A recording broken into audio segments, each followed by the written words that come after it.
Namaskar, welcome to SGKG YouTube channel classes, and on this channel now we are going to discuss about FRSR. FR stands for fundamental rules and SR stands for supplementary rules. These fundamental rules are such a way fundamental in our service life that all the gamut, all the events of our service, right from the appointment till the pension, everything is governed by fundamental rules, and which is left over by fundamental rules, it is supported by supplementary rules. So it's very important for from career point of view, from service point of view, for all the government servants. FRSR is very much concerned with our whole service career. So here FRSR fundamental rules, in Hindi it stands for मूलभूत नियम. So it's a disclaimer given, this training material is for use in training of official. It should not be referred as government guidelines of government. In case of any variance in this training material, the government guidelines, rules, laws shall prevail. The fundamental rules and supplementary rules, that is FR and SR, define and determine the financial terms and conditions of government employees like pay, allowances, leave and traveling allowances. So जो fundamental rules है, जो मूलभूत rules है, नियम्स हैं, वो हमारे जितने भी सर्विस कैरियर में अलग अलग कंडीशंस होते हैं, सर्विस के कंडीशन होते हैं, हम उनको और फाइनेंशियल टर्म्स को ये डिफाइन करते हैं, डिटरमाइन करते हैं. Fundamental rules are the set of general rule by which all government servants whose pay is debitable to civil estimates, these rules had been brought into force with effect. So जितने लोगों को government से civil estimate से salary मिलती है, उन सब पर ये अप्लीकेबल है. किस किस पे अप्लीकेबल है? FRSR उन सब पे अप्लीकेबल है जिनको सिविल एस्टिमेट्स से पेमेंट मिलती है.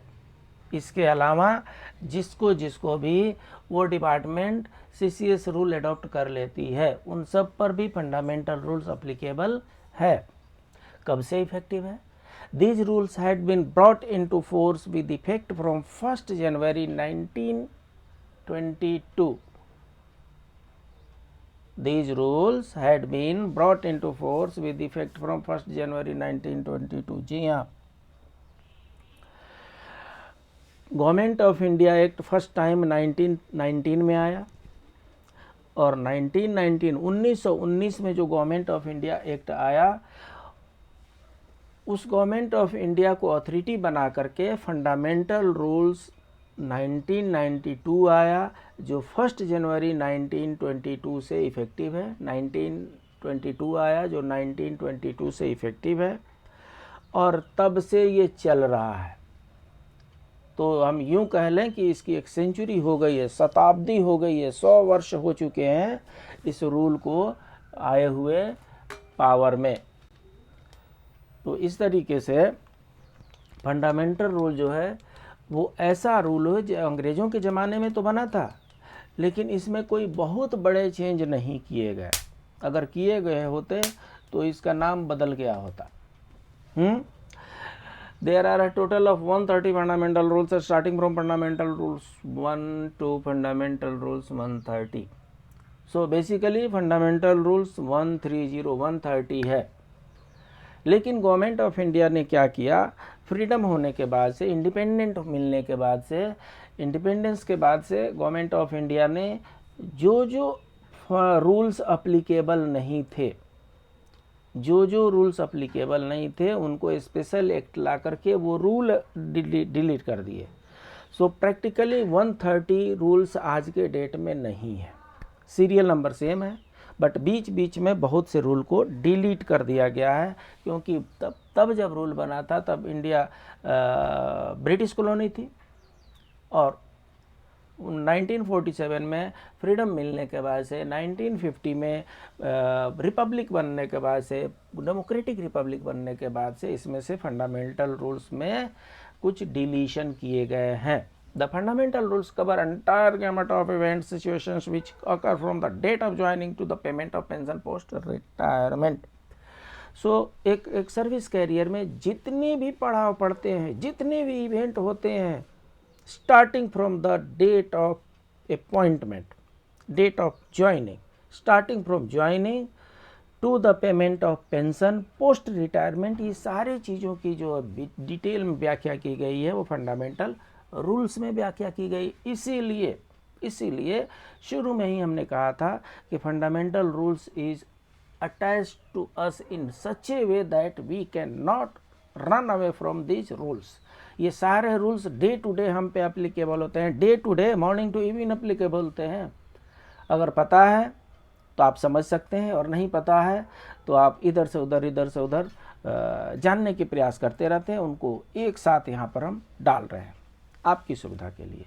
Article 372 of the Constitution stipulates that all the laws in force in the territory of India immediately before the commencement of the Constitution shall continue in force, therefore until altered or repealed or amended by the competent legislature or other competent authority. So government जो constitution of India है, constitution of India में article 360 से 360 जो है वो constitutional amendment के बारे में बात करता है. और जब कॉन्स्टिट्यूशनल अमेंडमेंट के प्रोविज़न पूरे हो जाते हैं तब आर्टिकल 372 आता है. कॉन्स्टिट्यूशनल अमेंडमेंट में ये प्रोविज़न दिया हुआ है कि जब जैसा ज़रूरत पड़ता है तब जो कॉम्पिटेंट लेजिस्लेटिव अथॉरिटी होगी, पार्लियामेंट होगी, वो अपने ज़रूरत के अनुसार इसमें चेंजेस ला सकती है, अमेंडमेंट कर सकती है. उसके बाद 372 में ये कहा गया है कि जो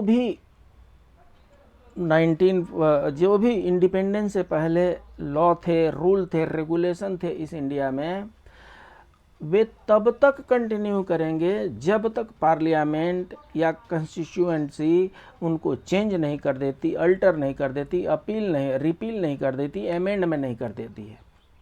तो जो इसमें अमेंडमेंट हुए हैं उनको डिलीट कर दिया गया है, और बाकी as it is FR fundamental rules 1922 जो 1 जनवरी 1922 को शुरू हुआ था वो अभी भी प्रैक्टिस में है. सो जैसे हम कहते हैं अलग अलग CCS rule, CCS leave rule, CCS conduct rule 1964, CCA rules 1965, CCA leave rules 1970, हर में हम जो ईयर डालते हैं वो इंडिपेंडेंस के बाद डालते हैं. फंडामेंटल रूल्स में जनरली हम ईयर नहीं बोलते हैं.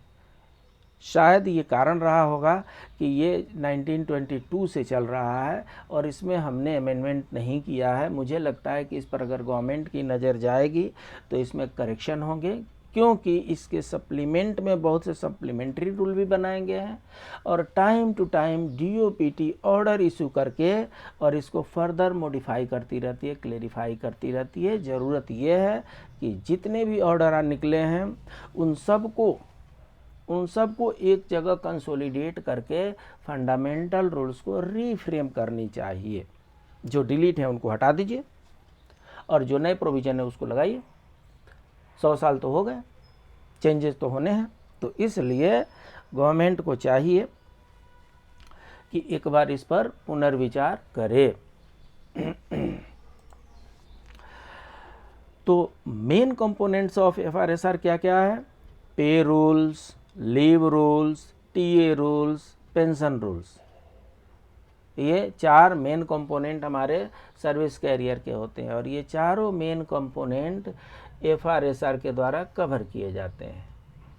पे रूल्स, हर महीने में सैलरी मिलती है. Leave rules, as and when required हमें लीव जाना पड़ता है. ट्रेवलिंग अलाउंसेस की ज़रूरत पड़ती रहती है, तो ट्रेवलिंग का रूल क्या है. और पेंशन तो जैसे कि हमारी प्राइम रिक्वायरमेंट बन जाती है, चाहे ओल्ड पेंशन स्कीम हो चाहे न्यू पेंशन स्कीम हो, तो उसके लिए भी ये जो है मेन कंपोनेंट जो है FRSR में ही मेंशन किया हुआ है.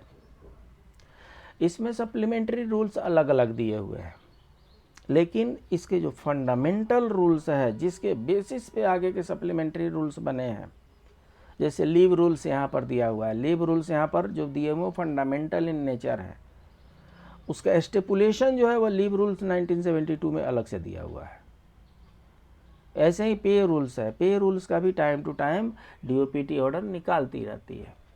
पे रूल्स में क्या आ जाता है, pay rules deals with issues relating to scale of pay क्या होगा, फिक्सेशन ऑफ पे कैसे होगा, एनुअल इंक्रीमेंट कैसे होगा, वेरियस अलाउंसेस कैसे होंगे, ये सब क्या जो फंडामेंटल रूल्स है वो एफआरएसआर में दिया हुआ है। तो एफआरएसआर इतना इम्पोर्टेंट है, तो आइए इसके थोड़ा सा हम जान लेते हैं कि इसमें कौन कौन से पार्ट कहाँ कहाँ पे। पार्ट 1 में एक्सटेंट ऑफ एप्लीकेशन आता है, रूल 1 to 8, और पार्ट 2 में डेफिनेशन आता है रूल 9 में। सो रूल 9 जो है अपने आप में एक जेंट बहुत बड़ा एक रूल नंबर 9 जो है अपने आप में बहुत बड़ा रूल है। रूल नंबर 9 में लगभग 32 डेफिनेशंस हैं। जी हाँ, रूल नंबर 1 to 8 को के बाद रूल नंबर 9 जो है उसमें लगभग 32 डेफिनेशन है, और उस डेफिनेशन के साथ ही पार्ट 1 कंप्लीट हो जाता है, पार्ट 2 स्टार्ट्स। और पार्ट 2 में जनरल कंडीशंस ऑफ सर्विस है, सेवा की सामान्य शर्तें हैं 10 से 18 रूल में। उसके बाद से पेमेंट शुरू होता है पार्ट 3 में, और पे के बारे में रूल 19 to 43 है। एडिशंस टू पे के बारे में 44 to 48 है, एंड कम्बिनेशन ऑफ अपॉइंटमेंट्स जो है वो रूल 49 में है। पार्ट 4 में आते हैं। पार्ट 4 में कुछ पार्ट तो ओमिट हो गए हैं इसलिए उसको दिया नहीं है। ओमिट पार्ट क्या है, 58 से लेके 104 तक 58 से लेकर के 104 तक ओमिट हो गया है। अब 130 रूल कहाँ बचे। 130 रूल में ओमिटेड जो रूल्स हैं वो 58 to 104 है। तो अगर एमसीक्यू में कुछ ऐसा क्वेश्चन बनता है कि डेफिनेशन जो है इस रूल में दिया हुआ है, और उस रूल में अगर रूल 58 to 104 आता है, तो आप मान के चलिए कि वो ही गलत है, क्योंकि ओमिट हो चुका है। Rule 58 to rule 104 omitted, delete हो चुका है, डज नॉट एग्जिस्ट है। ज्वाइनिंग टाइम रूल्स दिया हुआ है। उसके बाद से पार्ट 7 जो है फॉरेन सर्विसेज के बारे में है जी, 109 to 127, और उसके बाद से सीसीएस लीव रूल्स 1977 भी अलग से है। ठीक है, तो इस तरीके से टोटल पार्ट 7 है।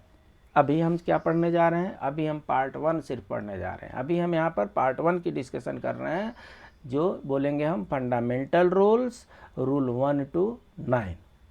फंडामेंटल रूल्स 1 to 9 हम इस पार्ट में डिस्कस कर रहे हैं। तो fundamental rule 1, These rules comes into effect from 1st January 1922, very important, इसको याद कर लेना है। This is the short title and commencement है। अप्लीकेबिलिटी क्या है, this rule apply subject to the provisions of rule 3 to all government servant whose pay is debitable to civil estimates and to any other class of government servant to which the president may by general or special order declare them to applicable. So applicability, as far as applicability is concerned,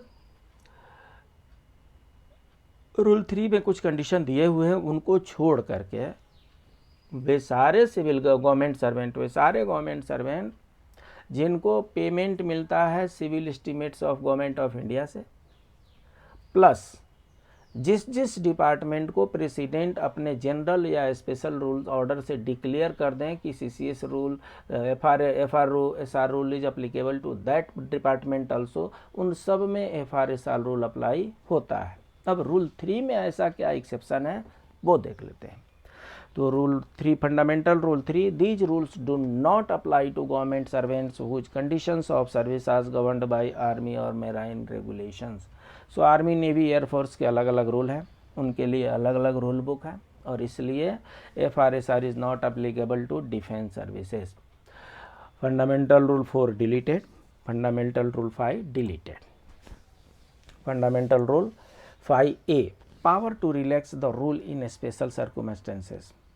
जहाँ पर एक तरफ rule 3 में ये कह रहे हैं, rule 2 में ये कह रहे हैं कि and to any other class of government servants to which the president may by general और special order declare them to applicable, वहीं पे फंडामेंटल रूल 5A में कह रहे हैं, 5th A में कह रहे हैं, वेयर एनी मिनिस्ट्री और department of government is of opinion that the operation of any of these rules may cause undue hardship to any person that ministry और department as the case may by order for reasons to be recorded in writing relax the requirement of that rule to such extent and subject to such conditions as may consider necessary for dealing with such cases in just and equitable manner, provided that no such order shall be made except with the concurrence of the Ministry of Finance। कहने का मतलब ये है कि fundamental और supplementary rules में कुछ ऐसे प्रोविज़न हो सकते हैं जो किसी विशेष डिपार्टमेंट के विशेष लोगों को सूट नहीं करते हो, इट कॉजेज अनड्यू हार्डशिप, उन पर ये परेशानी क्रिएट करती हो, तो वो डिपार्टमेंट पार्टिकुलर उसको, जैसे कोई रूल 10 हो गया, रूल 15 हो गया, रूल 22 हो गया, रूल 55 हो गया, अगर इनमें से कोई रूल एक अप्लीकेबल नहीं है, एक रूल हार्डशिप क्रिएट करता है अप्लीकेबिलिटी के साथ, तो उस रूल को अकॉर्डिंगली चेंज किया जा सकता है, बदला जा सकता है, उसके ऑपरेशन को चेंज किया जा सकता है। कंडीशन क्या है? FR/SR में चेंज करने का पावर सिर्फ और सिर्फ मिनिस्ट्री ऑफ फाइनेंस को है। सो चेंज करने के लिए concurrence has to be taken from the ministry of finance. So ये MCQ का पॉइंट बनता है। करेगी डिपार्टमेंट, कुछ भी चेंजेस करने हैं करेंगी डिपार्टमेंट, ये अप्लाई नहीं होगा, ये करेंगी department, but with the concurrence of the ministry of finance. Delegation of power rule, financial rule 6, fundamental rule 6। The central government may delegate to any of its officers subject to any conditions which it may think fit to impose any person any powers conferred upon it these rules with the following exceptions। कुछ exception के साथ delegation of power को facilitate किया गया है। Fundamental rule number 7, no powers may be exercised or delegated under these rules except after the consultation of the Ministry of Finance. It shall be open to that ministry to prescribe by general or special order case in which its consent may be presumed to have been given। So consultation of Ministry of Finance। सो इसमें क्या है, rule fundamental rule 7 में भी ये कह रहे हैं कि जितने भी डेलीगेशन वगैरह भी है वो सब भी होंगे, but subject to consultation with the finance ministry of finance के कंसल्टेशन से ही होंगे। अगर कुछ चेंजेज करने हैं तो, कुछ डेलीगेशन करने हैं तो, कुछ एग्जेम्पशन करने हैं तो, हर चीज़ के लिए मिनिस्ट्री ऑफ फाइनेंस के कंकरेंस की ज़रूरत पड़ेगी। फंडामेंटल रूल 8 जो है वो बात करता है power reserve to president. The powers of interpreting these rules are reserve to the president. कुछ ऐसे टर्मिनोलॉजी हो सकते हैं जो कन्फ्यूजन क्रिएट कर सकते हैं, डाउट क्रिएट कर सकते हैं, और वैसे में उसका सही इंटरप्रिटेशन क्या होगा, सही मीनिंग क्या होगा, that will be decided by president. So residually power rests with the President of India as given in the Fundamental Rule 8। अब यहाँ से शुरू होता है डेफिनेशन। हमने पहले ही बताया था आपको फंडामेंटल रूल 9 जो है एक बहुत बड़ा एक जेंट है, एक बहुत बड़ा रूल है ये। इसमें 32 डेफिनेशंस दिए हुए हैं। फंडामेंटल रूल 9 में 32 डेफिनेशंस दिए हुए हैं, और इसका एक 1 by 1 हम इसको समझते हैं। Unless there be something repugnant in the subject or context, the terms defined are used in the rules in this sense here explained। Act means government of India act. मुझे नहीं पता इसको क्यों रिपील नहीं किया गया है, क्योंकि गवर्नमेंट, ये जो act means government of India act है, ये गवर्नमेंट ऑफ इंडिया एक्ट 1919 की बात हो रही है, क्योंकि उसी के बेसिस पे 1922 में इस रूल्स बुक को बनाया गया। 1919 का गवर्नमेंट ऑफ इंडिया एक्ट है ही नहीं, 1935 इंडिया एक्ट है ही नहीं। गवर्नमेंट ऑफ इंडिया एक्ट 1947 के द्वारा हमें पार्टीशन मिला और उसके बाद से अभी हम कॉन्स्टिट्यूशन से गवर्न हो रहे हैं। गवर्नमेंट ऑफ इंडिया एक्ट के द्वारा हम गवर्नमेंट नहीं हो रहे हैं। सो ये रूल अभी तक एग्जिस्टेंस में क्यों है, इसको डिलीट क्यों नहीं किया गया, समझ से परे है। 1A, ये फंडामेंटल रूल 9 के ही ये सब सेक्शंस हो रहे हैं। आज के डेट में अगर इसको बनाया जाता तो शायद इसको या तो ABCD किया जाता या रोमन स्क्रिप्ट में किया जाता, क्योंकि ये मेन हो गया तो ये सब क्लॉज हो गए। लेकिन अब पहले से बनाया हुआ तो बनाया हुआ है, जैसे यहाँ पर 9 लिखा है वैसे ही बाद में भी 9 आने वाला है। कन्फ्यूजन तो क्रिएट करता है। इसलिए अगर गवर्नमेंट बाद में इसको अमेंडमेंट करती है तो गवर्नमेंट को हो सकता है कि इनको रीफ्रेमिंग करते समय, चूँकि यहाँ पर ये न्यूमेरिकल है तो यहाँ पर या तो रोमन डालिए और नहीं तो अल्फ़ाबेट्स डालिए। 1A, administrator an administrator of union territory appointed by the president under article 239 of the constitution and includes the governor of। ये देखिए यहाँ पर 1A लगाया गया है, इसका मतलब कि ये पहले नहीं था। 1A बाद में, 1 पहले था, 1 के बाद 2 पहले होगा, तो बाद में 1A इंसर्ट किया गया है। कब इंसर्ट किया गया है? इंडिपेंडेंस के बाद। और इंडिपेंडेंस के बाद से constitution of India came into force, और कॉन्स्टिट्यूशन ऑफ इंडिया का जो आर्टिकल 239 है उसमें एडमिनिस्ट्रेटर को डिफाइन किया गया है और बोल रहे हैं कि अपॉइंट एडमिनिस्ट्रेटर किसको बोलेंगे? Who is appointed by president and includes the governor of Assam. पहले असम जो था वो नेफा में आता था, नेफा का जो होता था उसका एडमिनिस्ट्रेटर होते थे। नॉर्थ ईस्ट फ्रंटियर एजेंसी जो होती थी वो नेफा कहलाती थी। 1B में अलॉटमेंट है, grant of licence to government servant to occupy a house owned leased or required or requisitioned by government. और सो एक अलॉटमेंट ऑफ एकोमोडेशन के बारे में 1B में दिया हुआ है। इसका मतलब ये है कि 1922 में जब फंडामेंटल रूल्स बने उस समय एकोमोडेशन का अलॉटमेंट का प्रोविज़न शायद नहीं था। बाद में इंडिया इंडिपेंडेंट होने के बाद से अलॉटमेंट का प्रोविज़न बाद में ऐड किया गया है, इसलिए 1B है। 2 को नॉट प्रिंटेड है किसी कारण से, और 3 डिलीटेड हो गया है। 4th जो है कैडर है, द स्ट्रेंथ ऑफ सर्विस और a part of service sanctioned as separate unit is called cadre. SSO का कैडर होता है, सैंक्शन होता है उसका UDC का कैडर हो जाएगा, DD का कैडर हो जाएगा। तो इस तरीके से क्या है, अलग अलग सैंक्शन किया हुआ होता है उसके स्ट्रेंथ को, और उसको हम कैडर कहते हैं। कंपेंसेटरी अलाउंसेस क्या होता है? फंडामेंटल रूल 9 के अंदर सब क्लॉज 5th है और उसमें क्या है, कंपेंसेटरी अलाउंस डिफाइन किया गया है। Allowance granted to meet personal expenditure necessitated by special circumstances in which duty is performed. It includes traveling allowance but does not include a sumptuary allowance nor the grant of free passage by sea to or from any place outside India।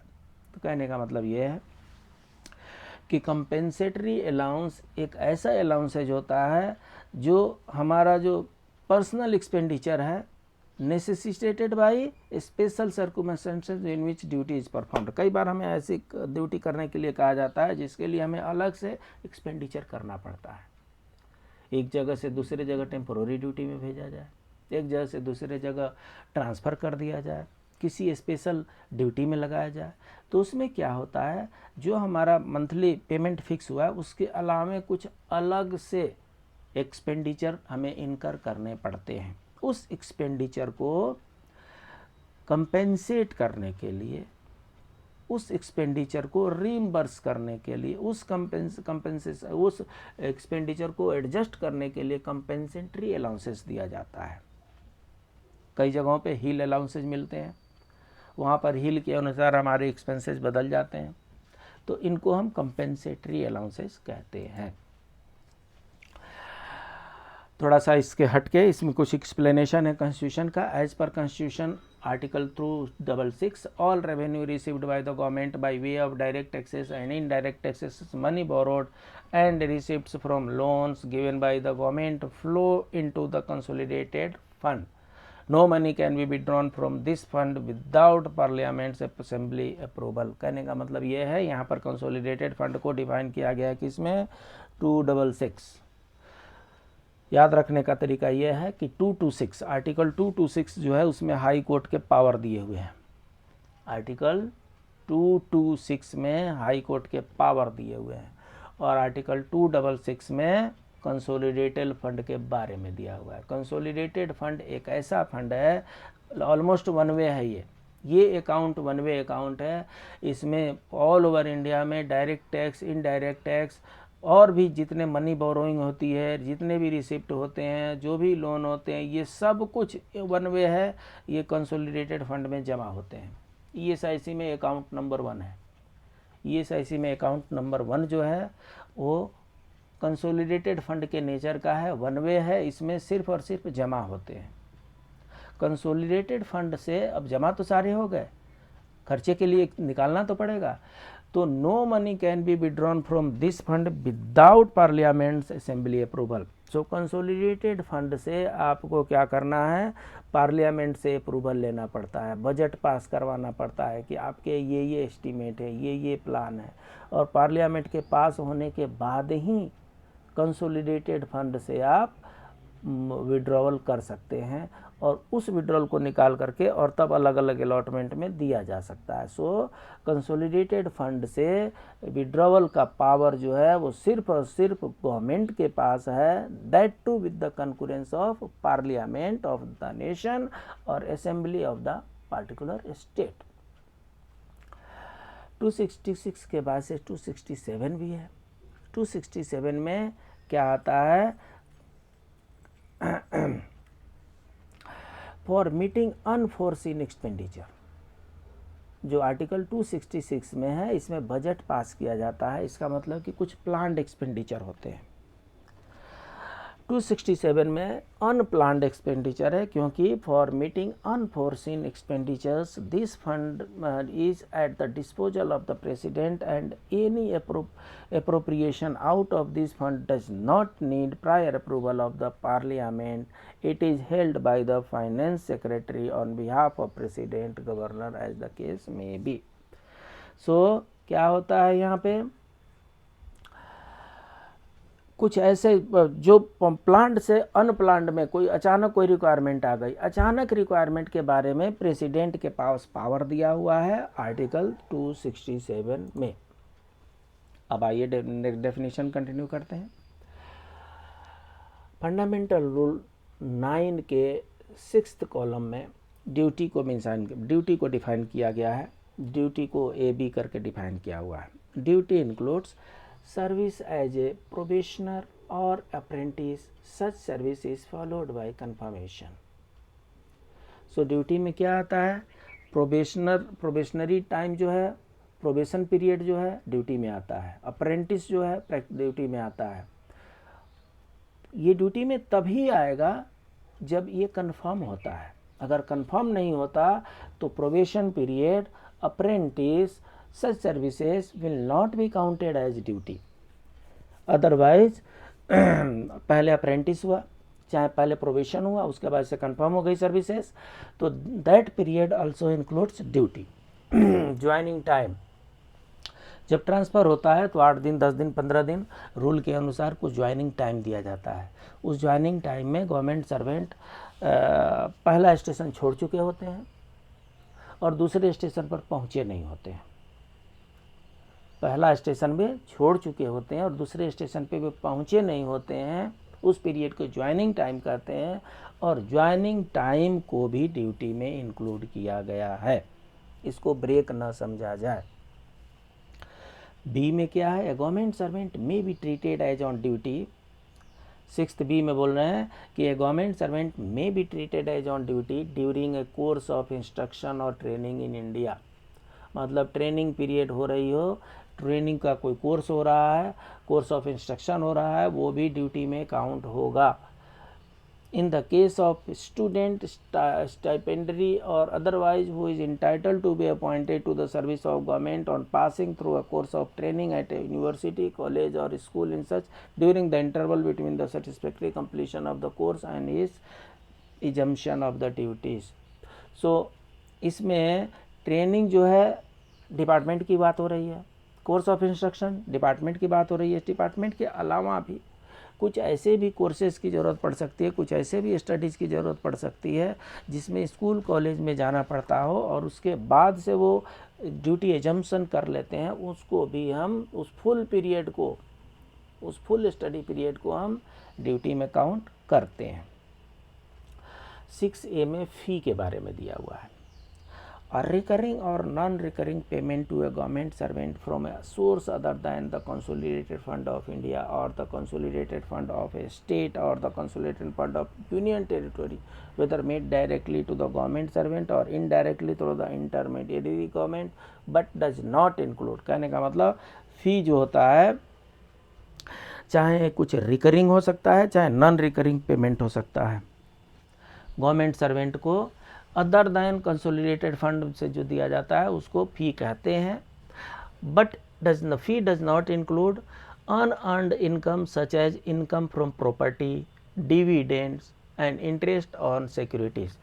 So question आ सकता है कि फ़ी includes, तो उसमें अगर unearned income है, अगर जैसे income from property, dividend and interest है, ऑन सिक्योरिटीज़ है, ये फ़ी में नहीं आता। Income from literary, cultural, artistic, scientific और technological efforts and income from participation in sports activities, ये फ़ी में नहीं आता।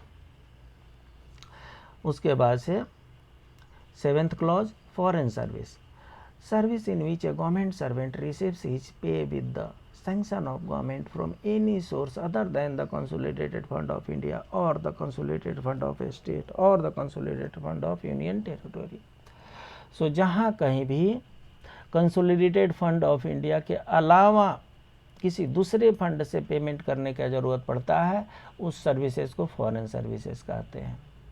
सब रूल 8 डिलीटेड और फंडामेंटल रूल 9 का 9th सब क्लॉज है ऑनरेरियम क्या होता है। A recurring or non-recurring payment granted to a government servant from the Consolidated Fund of India or the Consolidated Fund of a state or the Consolidated Fund of Union Territory as remuneration for a special work of a occasional or intermittent character. So honorarium क्या होता है, ये recurring भी amount हो सकता है, non recurring payment भी होता है। ये गवर्नमेंट सर्वेंट को दिया जाता है from the Consolidated Fund of India or Consolidated Fund of a state or Union Territory as remuneration for a special work। ठीक है, तो ऑनरेरियम क्या है, गवर्नमेंट सर्वेंट को दिया जाने वाला एक रेमुनरेशन है फॉर स्पेशल, किसी विशेष प्रकार के वर्क को करने के लिए, ऑफ एन ओकेजनल और इंटरमिटेंट कैरेक्टर, मतलब जो कार्य वो जो उनकी ड्यूटी है वो कर रहे हैं, उसके अलावा अगर कुछ ड्यूटी उनको दी जा रही है तो उसको, उस रेमुनरेशन को हम ऑनरेरियम कहते हैं। सब रूल 10 ज्वाइनिंग टाइम क्या होता है, the time allowed to a government servant in which to join a new post or to travel to or from a station to which he is posted. So joining time से बहुत लोग, सब लगभग सारे लोग फेमिलियर हैं। Transfer वगैरह के समय में ज्वाइनिंग टाइम हमें मिलता है और वो फैसिलिटेट करता है एक स्टेशन से दूसरे स्टेशन में जा करके ड्यूटी ज्वाइन करने के लिए।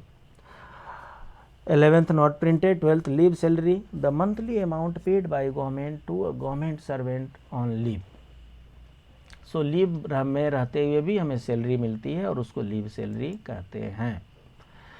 लेन, लियन भी कुछ लोग इसको पढ़ते हैं, कुछ लोग लियन पढ़ते हैं, कुछ लोग लेन पढ़ते हैं, जो भी इसके प्रोनाउंसिएशन हो। The title of a government servant to hold a regular basis either immediately or on the termination of a period or period of absence, post including a tenure post to which he has been appointed on regular basis and on which he is not on probation, provided that the title to hold a regular post shall be subject to the condition that the junior most person in the grade will be liable to be reverted to the lower grade if the number of persons so entitled is more than। कहने का मतलब ये हुआ कि हर post का एक sanctioned strength होता है, उस सैंक्शनड स्ट्रेंथ के अगेंस्ट में ज्वाइनिंग कराया जाता है। ज्वाइन करने के बाद से जब गवर्नमेंट सर्वेंट किसी पोस्ट को ज्वाइन कर लेता है तो उस पोस्ट पर उसका लीन क्रिएट हो जाता है, लीन क्रिएट हो जाता है। कहने का मतलब कि वो छुट्टी पर भी रहेगा तो उस स्ट्रेंथ के अगेंस्ट में किसी और को नहीं लगा सकते हैं। वो कोई टेम्पोररी ड्यूटी पे भी है तो उनका लीन वहाँ पर उनका रिजर्व बना, कहने का मतलब कि वो उस पोस्ट को अपने से रिजर्व कर लिया उन्होंने। ठीक है, तो लीन टर्मिनोलॉजी कैसे होता है, क्या होता है, इसको बड़े विस्तार से हम समझेंगे आने वाले क्लासेस में। 14 में जो है लोकल फंड है। Revenues administered by bodies which bye law or rule having the force of law come into the control of government, whether in regard to the proceedings sanction to the consideration of the post, the enactment of leave pension, similar rules and so local fund की बारे में यहाँ पर चर्चा की गई है। इसमें ए है और बी है। बी में क्या है, the revenues of any body which may be specially notified by the president as the case may be, उसको भी जिसको भी लोकल फंड नाम से टर्मिनोलॉजी यूज करके प्रेसिडेंट का सेंक्शन मिलता है उसको लोकल फंड कहेंगे। 15th डिलीटेड है। 16th में मिलिट्री कमीशन्ड ऑफिसर के बारे में। 16th ए में फंडामेंटल रूल 9 के अंदर 16th ए सब पैरा में मिलिट्री कमीशन ऑफिसर को डिफाइन किया गया है। अ कमीशन्ड ऑफिसर अदर देन में क्या है, a departmental commissioned officer, a commissioned officer of the Indian medical department, it does not include a warrant officer. So commissioned officer में warrant officer नहीं आते हैं। अब बी में क्या है, मिलिट्री ऑफिसर। मिलिट्री ऑफिसर और मिलिट्री कमीशन्ड ऑफिसर दोनों में फ़र्क है। मिलिट्री कमीशन्ड ऑफिसर में सिर्फ कमीशन्ड ऑफिसर ही आते हैं और मिलिट्री ऑफिसर में any officer following with in the definition of military commissioned officer और इंक्लूडेड इन सब क्लॉज 1 और 2 of sub clause A above और एनी वारंट ऑफिसर। सो जैसे ही मिलिट्री ऑफिसर की बात होगी उसमें वारंटेड रैंक के लोग भी आ जाते हैं। 17th ministerial servant. A government servant of a subordinate service whose duties are entirely clerical and any other class of servant specially defined as such by government or special order। So ministerial department, ministerial servant, ये terminology हम बहुत बार use करते रहते हैं। तो ये जो ministerial servant है, ये मिनिस्ट्रियल डिपार्टमेंट है, ये more or less it is related to clerical job. Official job, clerical job से रिलेटेड जितने लोग हैं उनको मिनिस्टीरियल स्टाफ, मिनिस्टीरियल सर्वेंट कहते हैं। Month, a calendar month in calculating a period expressed in terms of months and days, complete calendar months irrespective of the number of days in each should first be calculated and the odd number of days calculated subsequently। So calendar month में क्या बोल रहे हैं, इनका definition दे रहा है, इन calculating a period expressed in terms of month. कई बार ऐसा दिया हुआ है कि 10 मंथ के सैलरी के बराबर, 2 मंथ के सैलरी के बराबर, 5 मंथ के बराबर, जहाँ पे डेज नहीं, कहीं पर डेज हो दिया गया है, जैसे 10 डेज का मिलेगा, 60 डेज का मिलेगा, 300 डेज का। तो जहाँ पर डेज मिला है वहाँ पर कैलकुलेशन का प्रॉब्लम नहीं है, लेकिन जहाँ पर मंथ दिया हुआ है तो ये बोल रहे हैं इन calculating a period expressed in terms of months and days, complete calendar months irrespective of the number of days in each should first be calculated and the odd number of days calculated subsequently। so एक महीने में किसी में 28 days भी हो सकता है, किसी में 29 डेज भी हो सकता है, किसी में 30 डेज भी हो सकता है, किसी में 31 डेज भी हो सकता है। कंप्लीट कैलेंडर मंथ को उसको काउंट किया जाता है। ऑफिशिएट 19th में है, a government servant officiates in a post when he performs the duties of a post on which another person holds a lien। so मैंने पहले ही बताया आपको, लियन एक ऐसा है कि जिसमें अगर कोई छुट्टी जा रहे हैं तो he will be on leave but he holds lien on that post। तो उस पोस्ट पे वो छुट्टी तो चले गए, लेकिन उस पोस्ट का काम किसी न किसी को तो देना पड़ेगा। तो किसी और व्यक्ति को अगर वो काम दिया जाता है तो उनको बोलते हैं वो ऑफिशिएटिंग कर रहे हैं वो, ठीक है। 20 overseas pay granted to government servant in consideration of the fact that he is serving in a country other than the country of his domicile. So जो लोग फॉरेन सर्विसेज विदेश में लोग जो लोग चाहे फॉरेन कंट्री में जो लोग जॉब करते हैं, एम्बेसीज वगैरह में जो लोग जॉब करते हैं, और भी कई जगहों पे बाहर में जॉब करते हैं, उनको जो पेमेंट मिलता है उसको ओवरसी पेमेंट कहते हैं। 21 में पे का डेफिनेशन दिया हुआ है। Pay means the amount drawn monthly by a government servant as the pay other than a special pay or pay granted in view of his personal qualification which has been sanctioned in the post held by him substantially or officiating capacity to which he is entitled by reason of his position in a cadre। so pay का मतलब monthly payment होता है। Overseas और क्या होता है, overseas पे होता है, और क्या होता है, स्पेशल पे होता है, और क्या है, पर्सनल पे होता है, और क्या होता है, any other emoluments which may be specially classed as pay by the president. So generally pay means monthly salary होती है, that includes overseas payment, special pay and personal pay, and it may include any other point, any other emolument which is specifically classed as pay by the President of India।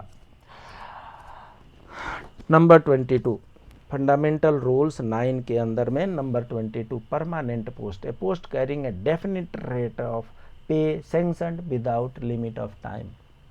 So permanent post का मतलब क्या होता है, ये 1 साल के लिए, 2 साल के लिए, 6 महीने के लिए, ऐसा कुछ मेंशन नहीं हुआ है, तो वो परमानेंट पोस्ट कहते हैं। Personal pay, additional pay granted to a government servant, उसको पर्सनल पे में क्या क्या आएगा, to save him from a loss of substantive pay in respect of permanent post other than a tenure post. So personal pay वो होता है जो other than salary मिलता है। In exceptional circumstances other personal consideration भी है। 24 में presumptive pay of a post when used with reference to any particular government servant, the pay to which he would be entitled if he holds a post substantially and were performing duties, but it does not include special pay unless the government servant performs of discharge work। और so presumptive payment के बारे में यहाँ पर बात की हुई है, आजकल इसके कम यूज देखने को मिलता है। स्पेशल पे सब क्लॉज 25 में है। In addition of the nature of the pay to emoluments of a post or of a government servant granted in consideration of the special orders nature of the duties or a special addition to the work or responsibility। जब भी कोई special nature का काम मिलता है तो उसके लिए किसी न किसी प्रकार का जो पेमेंट मिलता है, एमोलूमेंट्स मिलता है, उसको स्पेशल पे के नाम से जाना जाता है। 26 डिलीट हो चुका है। 27 सब्सिस्टेंस ग्रांट है। A monthly grant made to a government servant who is not in receipt of pay or leave salary, that is called subsistence grant। So subsistence grants उसको बोलते हैं जिस पीरियड में सैलरी नहीं मिलती है, चाहे जिस पीरियड में हमें पेमेंट नहीं मिलता, जिस पीरियड में लीव सैलरी नहीं मिलती है, उस पीरियड में सबसिस्टेंस ग्रांट दिया जाता है। सब्सटेंटिव पे 28 the pay other than special pay, personal pay or emoluments classed as pay of the president to which a government servant is entitled on account of post to which he has been appointed substantially or by reason of his substantive position in a cadre। so जो भी substantive post होगा, substantive post के लिए standard पे structure होगा, उसी को substantive पे कहते हैं। 29 जो है डिलीटेड। अब बच गए 30। द टेम्पोररी पोस्ट किसको कहते हैं, post carrying a definite rate of pay sanctioned for a limited time. तो टेम्पोररी पोस्ट उसको कहेंगे जो लिमिटेड टाइम के लिए हो और उसमें मेंशन किया हुआ कि लिमिटेड टाइम के लिए इनको इतनी ही सैलरी मिलेगी। 30 ये टेन्योर पोस्ट है। A permanent post which an individual government servant may not hold for more than a limited period, that is called a tenure post.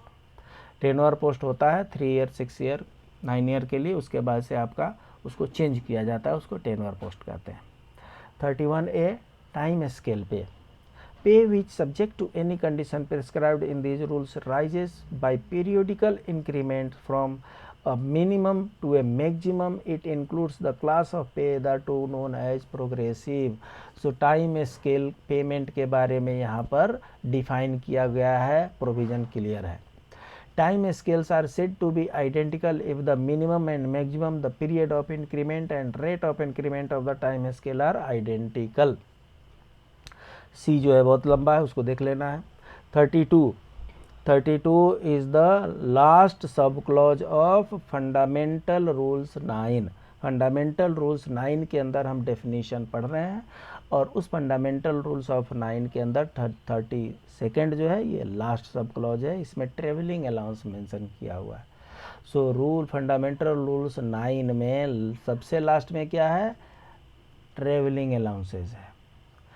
An allowance granted to a government servant to cover the expenses which he incurs in travelling in the interest of the public service. It includes allowances granted for maintenance of the conveyance, horses or tents.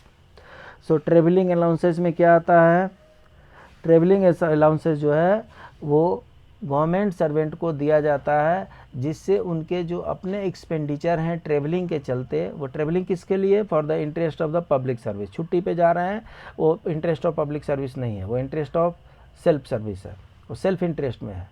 Public service में के interest में तभी होगा जब कोई temporary duty दे रहे हैं, diversion दे रहे हैं, ट्रांसफ़र दे रहे हैं, तो ये interest of the public service हो गया। तो उसमें हमें ट्रेवलिंग अलाउंसेज मिलते हैं, और travelling allowance includes, very important, travelling allowances includes maintenance of conveyance, horses and tents. यहाँ जैसे टेंट की बात आती है, ये बोर्डिंग एंड लॉजिंग दोनों हो जाता है।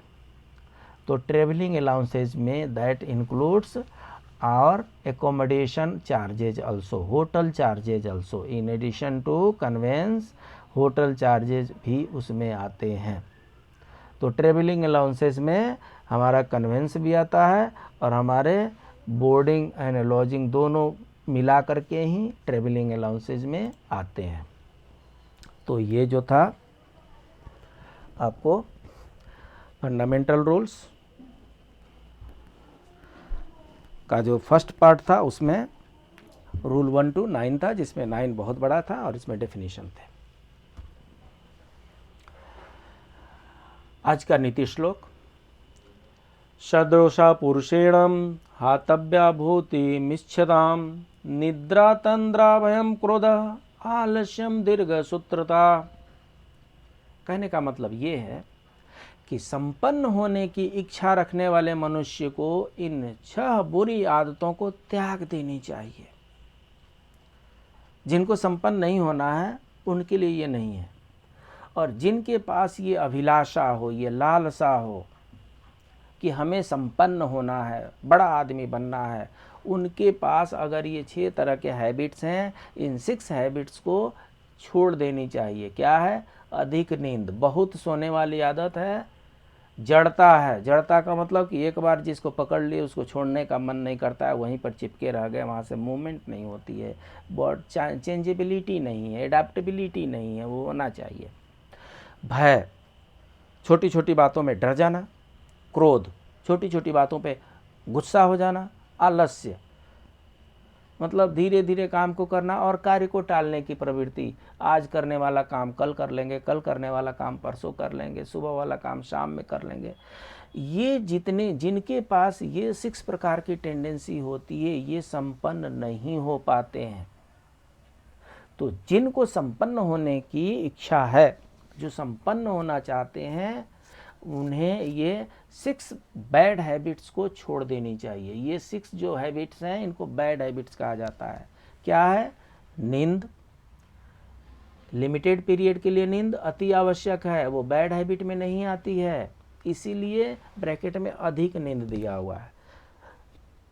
6 hour 7 hour 8 hour is sufficient. उसके अलावा अगर सोते हैं, लगे रहो, सोए रहो, उसको अधिक नींद कहते हैं। तो 6 types of bad habits needs to be eliminated immediately if you want to become a big person. क्या क्या है? अधिक नींद नहीं होनी चाहिए, जड़ता नहीं होनी चाहिए, भय नहीं होना चाहिए, क्रोध नहीं होनी चाहिए। यहाँ पर जड़ता का संबंध कुतर्क से भी है। कुतर्क नहीं होना चाहिए, भय नहीं होना चाहिए, क्रोध नहीं होना चाहिए, आलस नहीं होना चाहिए और कार्यों को टालने की प्रवृत्ति नहीं होनी चाहिए। अगर ये 6 त्याग दिए तो संपन्न होने में समय नहीं लगता। और अगर 6 ने आपको घेर लिया और ये 6 ने आप पर डेरा बना लिया तो संपन्नता के तरफ अग्रसर होना बड़ा ही मुश्किल है। इसलिए इस नीति श्लोक को अपने संपन्नता से जोड़ करके देखनी चाहिए और प्रयास करना चाहिए कि इन 6 बैड हैबिट से हमें मुक्ति मिल जाए।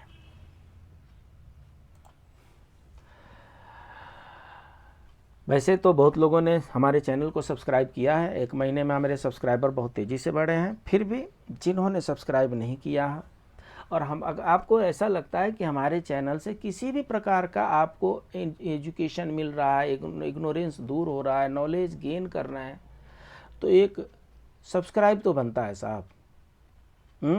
So please do subscribe, like, share and comment. We'll meet in the next classes. Till then, namaskar.